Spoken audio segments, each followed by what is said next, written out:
नमस्कार दोस्तों, स्वागत है आज के इस शानदार वीडियो में। दोस्तों आज के इस वीडियो में हम कवि जो बिहारी रीतिकाल के एक प्रसिद्ध कवि है बिहारी, उनके द्वारा लिखित रचना बिहारी सतसई के कुछ पद्यांशों की व्याख्या करेंगे। दोस्तों ये वीडियो डीयू के रेगुलर और सोल स्टूडेंट के लिए जी हिंदी में बहुत ही इंपॉर्टेंट है। और दोस्तों हमने इससे जो पहला का अध्याय है भूषण, उसमें जो शिवाजी पर जो भी रचना लिखी थी उनकी भी व्याख्या की थी। दोस्तों हमारे जो वीडियो की जो विशेषता ये है कि मतलब हम कोई भी चीज़ आपको रटवाए नहीं। व्याख्या आप कितनी व्याख्या रट के जा सकते हो एग्जाम में, बस कुछ लिमिट के साथ ही। पर आप जब समझोगे और जब कठिन वर्ड को समझ के कठिन वर्ड को याद करके उसके आधार पर व्याख्या करोगे तो आपको कुछ भी चीज़ याद करने की जरूरत नहीं पड़ेगी। यही हमारा मेन टॉपिक रहता है। तो अगर वीडियो अच्छा लगे तो चैनल को सब्सक्राइब कर दीजिए और अपने दोस्तों के साथ भी शेयर कर दीजिए। बिना वक्त गवाए वीडियो में आगे बढ़ते हैं।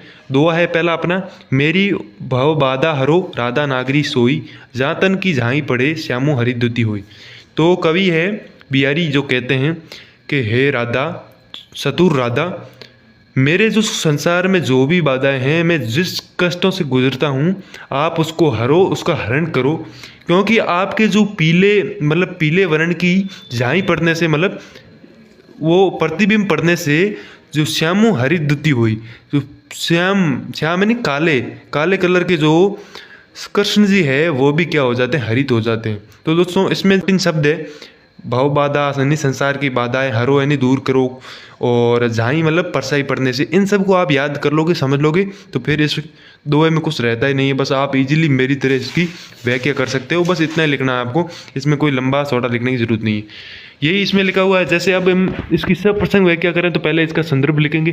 संदर्भ में क्या है, संदर्भ बस लिखना है कि प्रस्तुत दुआ हमारी पाठ्यपुस्तक हिंदी के जो रीतिकाल के प्रसिद्ध कवि है बिहारी द्वारा रचित बिहारी सतसई से लिया गया है।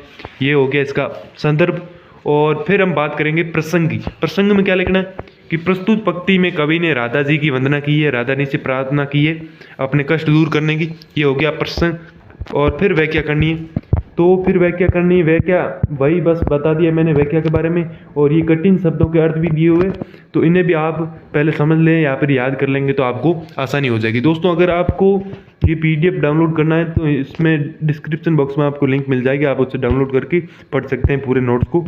तो ये व्याख्या दी हुई है कि प्रस्तुत दुए में बिहारी जी कहते हैं कि वह चतुर राधा जी मेरे कष्टों को दूर करे, जिनकी पीले आभा वाले शरीर की झाई यानी प्रतिबिंब पड़ने से श्याम वर्ण के कृष्ण है वो हरित रंग के हो जाते हैं। तो अब हम इसके विशेष के बारे में या फिर काव्य के सौंदर्य के बारे में बात करते हैं। तो इस पद्यांश की या फिर दोहे की भाषा है वो ब्रज भाषा है, संद दोहा है, और शैली इसकी मुक्तक है, रस इसका श्रृंगार है, और गुण है वो माधुर्य है, प्रसाद मीठा गुण है, और अलंकार हरो राधा नागरी में अनुप्रांश है, और भावबाधा जाई तथा श्यामो हरिद्युति के अनेक अर्थ होने से श्लेष अलंकार भी होता है। तो श्लेष अलंकार कहाँ होता है, जहाँ पे एक ही वर्ड के क्या है बाहर बहुत मतलब एक से ज़्यादा अर्थ निकले तो वो होता है श्लेष अलंकार। तो ये तो हो गया विशेष। अब हम दूसरे दोहे में चलते हैं। फिरी फिरी सीतू उसी रहतू टूटी लाज की लाज, अंग अंग सभी जोर में भयो भोर की नाव। तो फिरी मतलब बार बार, सीतू उसी रहतू टूटी लाज की लाज।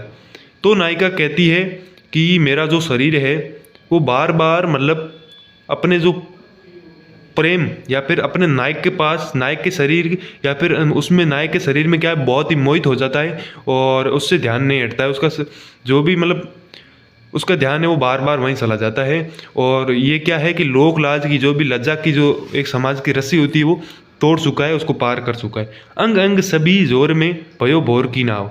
अंग अंग है मतलब पूरा शरीर का हर अंग उसमें डूब चुका है। जैसे जो नाव है भोर है ना, भंवर में जिस प्रकार भंवर में जो नाव है वो फंस जाती है, उसी प्रकार उसका जो प्रत्येक अंग है वो नायक में क्या है मोहित हो चुका है। तो ये अपने नायिका बता रही है। इसमें भोर की नाव मतलब जो नाव है, जैसे भंवर होता है समुद्र में, जैसे तूफान आता है, जैसे नाव फंस जाती है, उसी प्रकार नायिका भी उसमें फंस गई है। तो अपन को बस कठिन शब्द याद करने से इसकी व्याख्या इजीली हो जाती है। अब इसमें क्या है व्याख्या देख लेते हैं हम। संदर्भ वो दोस्तों सभी का सेम ही रहेगा, प्रसंग अपने हिसाब से लिख सकते हैं। पिछले में क्या था, जो कवि है वो राधा जी से वंदना कर रहा था, इसमें नायिका है वो अपने प्रेम के बारे में या फिर नायक के बारे में बताती है। तो ये उसका हो जाएगा प्रसंग। अब व्याख्या इसमें क्या लिखी हुई, व्याख्या लिखी हुई है, प्रस्तुत दोहे में नायक के प्रति आसक्त नायिका अपनी अतरंग सखी के समक्ष अपनी मनोदशा का वर्णन कर रही है। तो यही वो मतलब सब बताया गया है कि ये सखी जिस घड़ी प्रियतम के अंग प्रत्येक के अपूर्व सौंदर्य राशि के दर्शन किए हैं, मेरा मन बार बार उसी सौंदर्य को देखने के लिए आकर्षित होता रहता है और मैंने ये लोक लाज की रस्सी को तोड़कर मतलब वो आगे बढ़ गई है। और जिस प्रकार भंवर में फंसी हुई नौका की तरह है, उसी का हर मतलब शरीर का प्रत्येक अंग है वो उसके सौंदर्य में डूब गया है। ये सब बताया गया है। इसके कठिन शब्द दिए हुए हैं, ये भी हम पढ़ सकते हैं कठिन वर्ड शब्दार्थ को। और इसका विशेष लेके तो विशेष में क्या है, प्रस्तुत दोहे में कवि ने पूर्वानुरागिनी की सने दशा का वर्णन किया है या फिर नायिका की जो सने दशा का वर्णन किया है। और अलंकार है इसमें पुनरुक्ति, क्योंकि फिरी फिरी तथा अंग में क्या है, इसमें पुनरुक्ति अलंकार है। और भयो भोर में सेकन उपरास है और रूपक अलंकार भी है। तो इसमें 2-3 प्रकार के अलंकार है।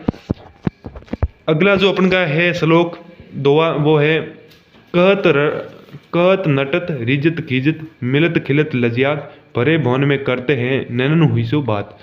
तो यही भी दूसरी बात यही है कि नायिका, इसमें भी नायिका का वर्णन किया गया है। तो क्या कहते हैं कि जैसे ही एक भवन होता है उसमें बहुत सारी भीड़ होती है, बहुत सारे लोग हैं, फिर वहाँ नायक नायिका कैसे मतलब बोल कर तो बात कर नहीं सकते, तो वो क्या करते हैं, आंखों से बातें करते हैं एक दूसरे से। कभी कुछ कहते हैं आंखों से, कभी नट जाते हैं या फिर मना कर देते हैं, कभी रिझते हैं क्रोधित हो जाते हैं, कभी खींचते हैं या प्रसन्न होते हैं, कभी मिलते हैं तो कभी खिलते हैं प्रसन्न हो जाते हैं, कभी एक दूसरे को लज्जा प्रकट भी करते हैं। तो ये इसका होगी व्याख्या या फिर ये इसका अर्थ हो गया। इसके कठिन शब्द भी है, कहते हैं नटतन मना कर दें। और संदर्भ प्रसंग की बात करें तो प्रस्तुत दोहा हमारे पाठ्यपुस्तक संकलित जो कवि बिहारी के दोहे से लिया गया है। और इस दोहे में कवि एक दूसरे से अपनी आंखों में बात करने, प्रसन्न होना, मिलना खिलना, इन सब के बारे में बताते हैं। और यही व्याख्या जो मैंने बताई वही इसमें लिखी हुई है। और विशेष नायक नायिका अपनी प्रीति को सार्वजनिक नहीं होने देना चाहते हैं, मतलब प्रीति प्रेम को सार्वजनिक नहीं होना देना चाहते हैं, क्योंकि वो अगर सार्वजनिक होना चाहते तो उन इतनी भीड़ में भी बात कर सकते थे, पर वो बात नहीं कर रहे हैं, आंखों से इशारों से बातें कर रहे हैं। संयोग सरगार रस का प्रयोग हुआ है। अनुप्रांत अलंकार का भी इसमें उपयोग किया गया है। भाषा और वर्ण शैली की प्रौढ़ता प्रत्यक्ष हो रही है। तो ये सब था इसकी विशेष के बारे में। अगले दोहे की ओर बढ़ते हैं। जोग जुगती लिखे सबे मनोमा मुनि मैन सात पिय अदिता काननु सेवत नैन।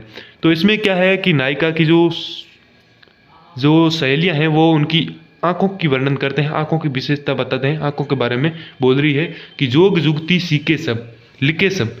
तो क्या है जोग जुगती, मतलब जो योग की प्रक्रिया है।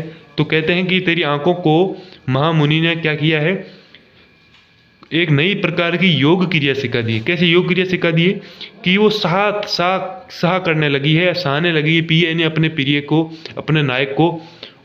और कानून सेवत नैन, और वो बड़ी कानों तक बड़ी हो गई है। तो इसमें जो बता रहे हैं कवि कि सहेलियां हैं जो नायिका की, वो कहती हैं कि तेरी जो आंखों को महात्मा ने क्या है एक इस प्रकार की योग क्रिया सिखा दी है कि वो अपने जो प्रिय को, अपने नायक को देखने के लिए कानों तक बड़ी हो गई है। ये इसकी व्याख्या है। और इसमें जो व्याख्या आप लिखी हुई पढ़ सकते हैं, इसको डाउनलोड कर सकते हैं। इसके विशेष के बारे में बात करें तो कवि ने जोग, प्रिय, काननु और नैन के श्लिष्ट प्रयोग के कारण इस दोहे में 2 अर्थों की वंजना की है। श्रृंगार और योग सम्मति, इन 2 परस्पर विरोधी अर्थों की वंजना की है। ठीक है।